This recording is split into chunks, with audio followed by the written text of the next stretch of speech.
Welcome to Passive Aggressive Income. This program may contain strong language. The content may not be suitable for audiences under the age of 17.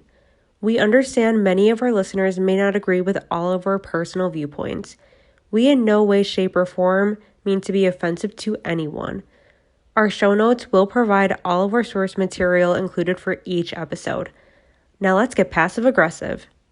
Hello and welcome back to another episode of Passive Aggressive Income. We're your hosts, Lexi and Mims. And Mims has been doing some really cool shit. And so she's going to talk about one part of that process. And I'm very interested to hear. Okay, thank you. I'm excited to talk about this because this is the first time I've officially talked about it. Mhm. So, I'm going to talk about how to submit a query letter. So, if you are like me and have written a manuscript, you may be wondering, what do I do now? I've poured my heart and soul into this book and I want to get it out to the masses. Well, you're in luck because instead of attending seminars like me and paying hundreds of dollars, I'm going to give you the inside scoop right now on this podcast. Yes, I love it. So, writing a manuscript is a lot of work at first. It takes years to create the concept, write it out, edit it, revise it 5 times or more, and then have some people beta read it to see how it lands and what kind of audience your manuscript is intended to be its target for. So, once you've gone through all of that, you are finally done and are ready to query it. And um, by the universe's design, you are picked up by um, an agent and then pushed to a publicist. You will be able to make passive income from book sales, book tours, and then merchandising, and so much more. So, this is a form of passive income. Once you're all said and done, in the beginning, it's not very passive at Right. all. It's very intense and it takes up a lot of your time. But once you get it out there, it's all going to just flow to you as kind of like back pay almost. Yeah. Back pay. And hopefully it'll just continue that process for like years and years to come. And Yes. yeah, I mean, with most things, passive income, it's never passive to start. Like if it No. was that easy, everyone would do it. So Yes. it's definitely like a lot of hard work in the beginning, but you'll reap the benefits down the road. Yeah, the entry to this is very hard. I have been rejected a handful of times, and I know a lot of well-known established authors have been rejected multiple times too. So the barrier to entry is and not for everybody. It's definitely not for the weak either Yeah. because being rejected, and especially so many times over and over again, sometimes they don't even give reasons why, can hurt your heart a little bit, but it's Yeah. all part of it. Yeah, especially when it's like, oh, this is my baby. I worked so Yeah, hard on it. exactly. Yeah. So, how do you query? You need to query an agent to get it over to a publisher. Many publishers do not look at book proposals without an agent involved. So, make sure you double check on which publishers you are able to just submit. Otherwise, they won't even look at it if you don't have an agent on your behalf. You don't need an agent if you're going to self-publish. So you don't even have to do that if you're going to push it out yourself. I'm going the traditional route of getting an agent and getting myself out there with a publisher just because I am not good at marketing. I am not good at getting myself out there. And I don't have time for it either. That's going Mhm. to be like another full time job, which I do not need. Yes. So that is going to be on my agents and my publishers end because I am not good. I did all the hard work. I'm done. Yeah, right. And I think that's like really valuable to know what your limits are. And I think Mhm. that's something we've talked about on this podcast in the past too, is like knowing what your strengths and weaknesses are. And sometimes it really is just better to hire out certain parts of the Mm. project. And if you know that you don't have time, to be marketing yourself and you don't have the skills to do that necessarily, just hire someone who does because ultimately you want to be successful. And that's probably the easiest way to success. Yeah, I like that you said that because I've had to come to terms that I am more of a creative than like a business savvy person. Hmm. Um, like I understand the fundamentals, obviously, but doing the marketing, doing the branding, like I could do it, but I probably wouldn't do it the way that other professionals could get me out there, and that's for Right. a lot of things in life. I rather do the writing, I rather do the painting, I rather do all of the creative end, and if I Mhm. don't have to touch the business side, I would die happy. Yeah, I feel that. All right, so a query letter is a component of very important things, which are broken down by paragraph. So your first paragraph needs to have your total word count, which should be rounded by the thousand. So don't put, like 455. Just do 400. It just Mhm. don't get down to the nitty gritty of it. The name of your book, of course, if it is a standalone or if it has series or trilogy potential. A lot of agents only want to deal with, just a standalone. Otherwise, if they're looking for that next Sarah J. Maas, maybe they are looking for a trilogy or a series in order to push that author into their career. So you want to be specific on what your book is going to be, and that goes with genre as well. Be as specific as you can be. Like for my book, it is the genre would be fantasy, magical realism, dark romance, and I include all of that. Mhm. Oh, and Exotica. And make sure that you put, if it is something that's a little bit more controversial, like Mhm. Exotica, make sure you put that in there so that they're not surprised when they get to that point. Yeah, right. You want to be as upfront about everything so there's no surprises. And if they're like, this fits well with me, I can Mm, see taking this on and like going through it. Otherwise, if they're like, I don't think that's for me, they don't waste your time. They don't waste their time. Just be upfront about everything. exactly. And most importantly, the log line, which means one sentence that explains your story completely, which is really hard to do. Like, can you imagine you writing this whole book and then just condensing it down to one line that you have to, it's basically your elevator pitch, right?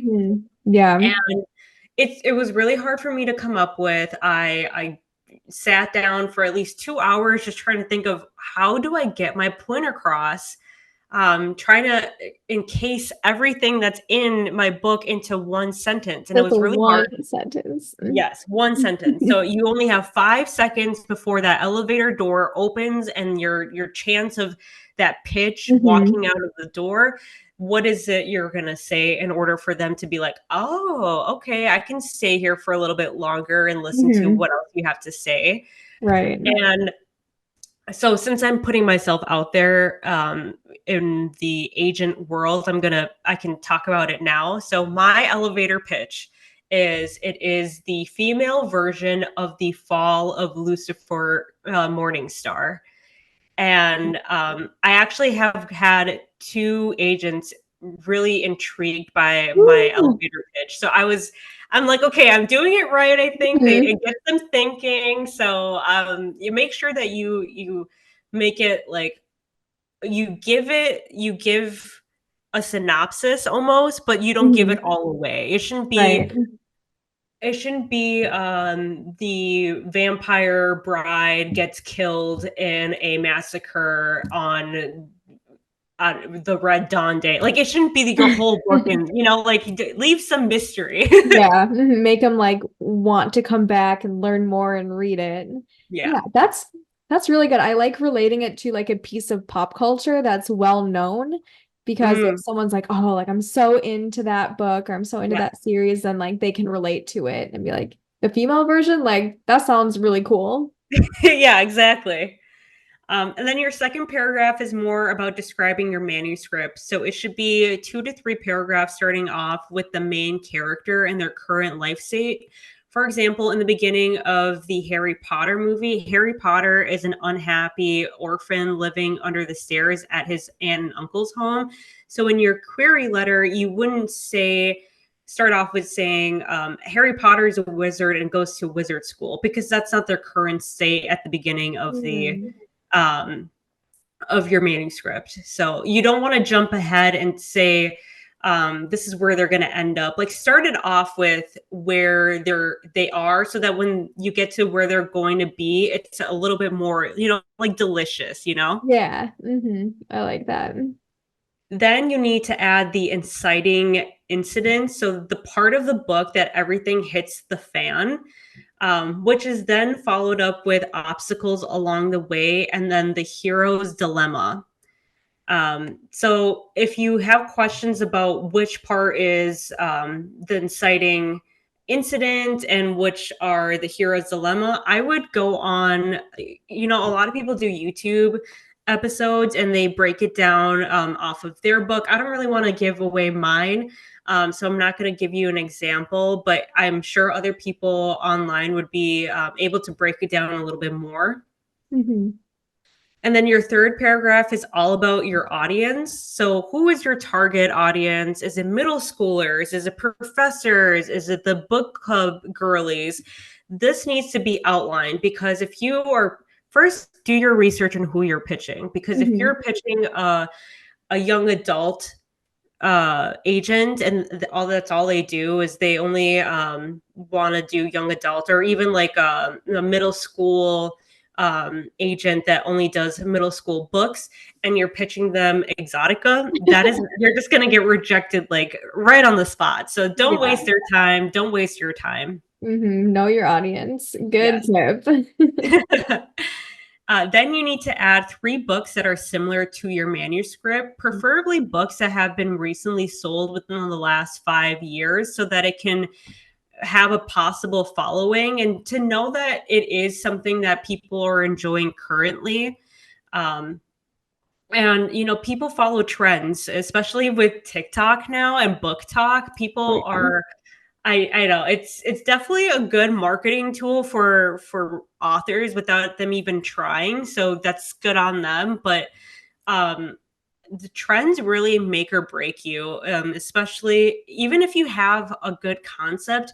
If you are selling a memoir and right now it's all about 50 Shades of Grey, you may not be, the market may not be in your favor.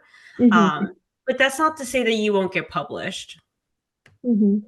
I like to think about when I was obsessed with Twilight back in like Yes. 2010, and how once that happened and like shows were coming out with like werewolf Mm-hmm. shows and like what was it, like Teen Wolf, and Yeah. like all sorts of other spin-offs of like different vampire shows and books, and like that really like had an explosion of pop culture.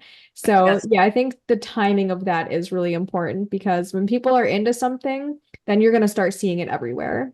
Exactly. Exactly. So the suggestion used for this is not to compare your manuscript to a mega bestseller like the ACOTAR series. If you guys are familiar with that, I'm sure you are, because it's Hmm. everybody's talking about it. Yeah. Um, because it really sets the bar super high for you. So try to use modern and modest bestsellers. So shoot for the stars, but don't shoot for the freaking sun, like, because you may have a bestseller like Akatar, but you just don't want to, you don't want to sell yourself that high. Hmm. Let your work speak for itself. Right. Like compare yourself to people who are like a little bit more on your level. Like Mm-hmm. especially if you are a new author, then you don't want to be like, "Yep, I've made this like insane book that's gonna just do millions and everyone's gonna Mm-hmm. talk about it." That could certainly happen, but it's a little bit like setting yourself up for success by like I'll set the bar a little lower so I can prove myself in my actual Yeah. writing. Exactly. And so I was at a writers conference and there was this agent that was talking about different pitches that she has come across. And one of them was like, it was like just a really big red flag because they were like, I'm going to make millions off of this manuscript and I can help you make millions too. And it's like, you may think Mhm. that that sounds good, but it sounds better in your head. So Yeah. don't get your ego way out there. Cause I mean, if this is your first book, you're basically starting at ground zero, you know? Mhm. Yeah. I think that's a good point because yeah, anytime someone is like, "Oh yeah, I'm the very best in the business," and like they're just talking themselves up so high, that makes me really skeptical. I'm like, Yeah. I like to let my work speak for itself rather than me making all of these claims. And if someone else is making tons of claims without having anything to like back it up, then I'm immediately like, well, I'm not going to go with you because I don't trust you. Yeah, exactly. Like I don't and plus I don't like that energy No, either. me Like you're either. just really boisterous about yourself and I'm like I can't relate to that. So Yeah. Yeah, for sure. so for the last paragraph you're going to make this all about you. So it's kind of like the author's bio. So, in the first person, you want to give little details about yourself so that the agent can get a feel of who you are. For example, what I use is if I'm not working on perfecting my first manuscript, I am podcasting with my friend, hiking with my dogs and husband, or at a heated yoga class. Yeah. And that basically just gives who I am as a person in, just one sentence. Hmm. The last paragraph should be around three ish sentences. And then that's the end of your query letter. Ended by thanking the agent for their time, offer to provide them with your full manuscript, and add your contact information, especially your phone number, just in case they love it and they need to get in contact with you ASAP. Hmm. Oh, this is so exciting. I just like cannot imagine what you're feeling. I would be just glued to my phone, be like, is someone gonna Every reach day. out to me? Like, what's gonna happen today? Every day, yep. So that is how you construct your query letter. There are other steps you need to prep yourself with before submitting. So this is not the final step. This is just the beginning. So before you start querying, make sure you are listening to our next few episodes because I'm going to go over the other documents that you need to upload if you're going to be doing that way. I know some agents are very old school and they have you send it via mail. So make sure you stay tuned for the next episodes. I do want to conclude this episode with giving you hope for the manuscript you worked so hard on. If you have started your querying already and have rejections, just know that it is all part of the process. Apparently, I just found this out, but Cujo by Stephen King was rejected at least 100 times before someone picked it up. Wow. So it just rejecting Stephen King seems like a blasphemous Yeah. thing.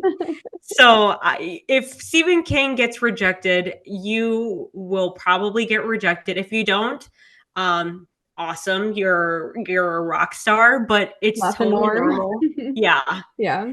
it's totally normal to get rejected. And if this is the beginning of your journey, make sure that you are completely ready before jumping in.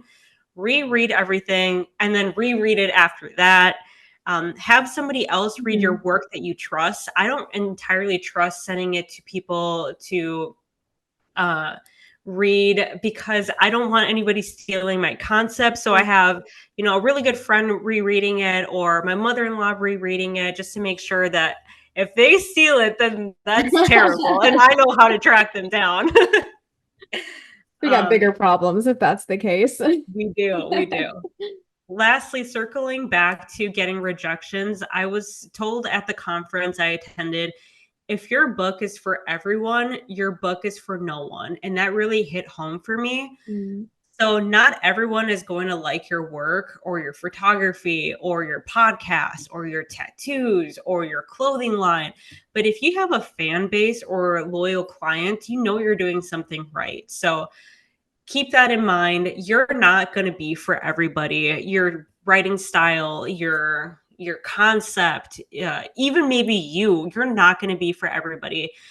But if you have been picked up, if you've been published, that is just leaps and bounds further than what your haters are. So Hmm.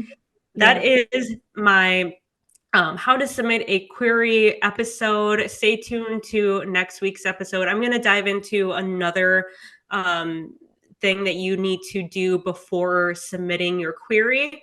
And yeah, I hope you guys enjoyed it. Yeah, thank you so much, Mims, for the information. This is like a totally foreign world to me.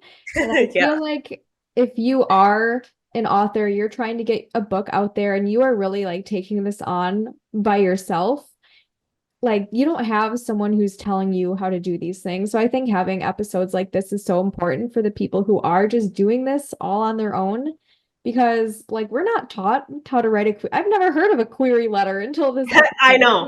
you know? I know. And I just feel like a lot of this is really get kept. Mhm. Unless you go to a convention and they spell it out for you, which I have been to. I have paid money to get Mhm. this information. And um, unless you have like a friend that's been through this or somebody that you know or have done the conventions yourself, you don't know what you're doing. Yeah. Um, so yeah, I'm happy to help if anybody's in the same position that I'm in. I'm still learning. This is all brand new to me too, but hopefully I get somewhere so that I can do a whole beginning to end series on this, because if I can help anybody else get published, I would just be touched. Yeah, that would be amazing. And best of luck to you too, Mims. I'm so excited for you. Thank It's you. so badass that you were writing a book and like trying to get Thank that you. out there. So fingers crossed. And thank you again for bringing all of the information to us and our listeners. Thank you. And make sure to subscribe to our YouTube, follow us on Instagram and Facebook and Spotify to keep listening to our Monday episodes. All right, stay tuned for next week, and Mims talks a little bit more about this process. Bye. Bye. Passive Aggressive Income was written, recorded, edited, and produced by co-hosts and creators Mims and Lexi. We truly want to thank our listeners, collaborators, friends, and family that continuously support us for all the love we receive. If you enjoy our show, please give us a glowing rating and review on Apple Podcasts and Spotify. Also, follow us on Facebook and Instagram to see what we are up to. For any inquiries, please email passiveaggressiveincome2023@gmail.com. Episodes of Passive Aggressive Income are available wherever you listen to podcasts, so make sure to subscribe and like us on your favorite streaming platform.